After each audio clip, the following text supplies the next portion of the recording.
Hello friends, I'm Shashi Sharma from SS English Learning Center. Today I have come up with another story titled The Mist Around the Moon. There was a small kingdom in the northeast of India called Mandarin, which was invaded by outsiders many times in the past. It was a rich, beautiful place in Himalayas with breathtaking scenic beauty and waterfalls located between the deep valley of flowers. Its beauty was more than enough to attract anyone. This was a charming kingdom that cast a spell on every visitor. It was a world around itself. Its wild and mountainous landscape has come to Mandarin ethnic minorities and an abundance of natural attractions and wildlife. The natives were a humble lot, leading a simple life. The females were endowed with natural beauty, but Princess Shimona had an extraordinary beauty that combined wonderfully with her amazing soul. Even the moon and the stars didn't glow as bright as her big sparkling eyes. She was not only beautiful, but was mature, sensible, confident, and brave compared to the girls of her age. She was a very good hunter. One night she thought of visiting her tribal subjects in disguise. It was a starry night. She left the castle from the back entrance and rode out on her most trustworthy and favorite horse, Dorin. She took the path leading towards the forest. There was a good bonding between Shimona and Dorin. After visiting her subjects, she decided to take a long ride through the deep forest. She had been there many times before. The mist soon covered the valley and hid the light of the moon. The cool wind was whistling. She decided to take some rest. She saw a deserted, broken down building and thought of resting there till the mist had lifted. She left Dorin and carefully entered the building, which was covered with elephant grass. The inside of the building was richly carved. After crossing the corridor, she entered the main building. She took out her sword and moved carefully. She was surprised to see an oil lamp burning and that the place was clean. She saw no one. She thought it must be the hideout of some dacoit or an enemy of her kingdom. On investigating further, she found a few weapons, a box of diamonds, some gold jewelry, and number of earthen pots. Suddenly she heard the bell of Dorin's harness ringing. She understood that someone might be approaching. She immediately left the place and rode out for a little distance. Then she and her horse hid themselves behind a huge tree. She saw a figure entering the deserted building. She returned to her castle through the same back entrance, deciding to investigate the matter at a later date. She hugged and thanked the horse for warning her.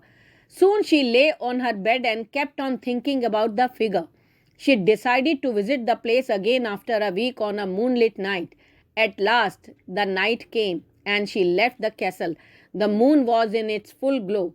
Everything was visible. She had already taken all the necessary things should she should she encounter any adversaries. Around midnight, she was near the broken down horse house and waited to get a grip on the situation around her. After a few minutes, she entered the house. When she was going towards the main building, she heard footsteps. She hid herself in a dark spot and tried to look at the figure that was approaching. In the light of the oil lamp, she saw a handsome, fair complexioned, tall man. He did not notice the presence of Shimona. As the man entered to put off the lamp, Shimona jumped up and placed her sword against his neck. It was so sudden that the man could not even react reflexively. The man was shocked to see such a beauty at this odd hour of the night, and that too in the deep forest. Shimona asked his identity and warned him not to move. The man told her that he was the son of a chieftain of the tribe from the neighboring kingdom. He was hiding there as his step-brother had captured his kingdom. He wanted to save his father from the clutches of his ruthless brother. He was preparing his own army by training at night the tribal youth in the use of weapons. His name was Zubi. Shimona took off her sword. He got up and looked into her eyes. Both felt a spark of connection. It was love at first sight.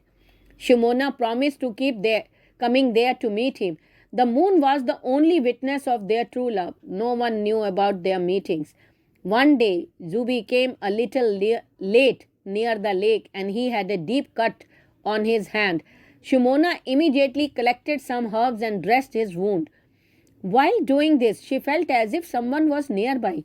She left Zubi and followed the sound of footsteps while being careful to hide herself with her sword in hand. As soon as the figure came close enough, she saw a man with blood dripping down the sword that was in his hand.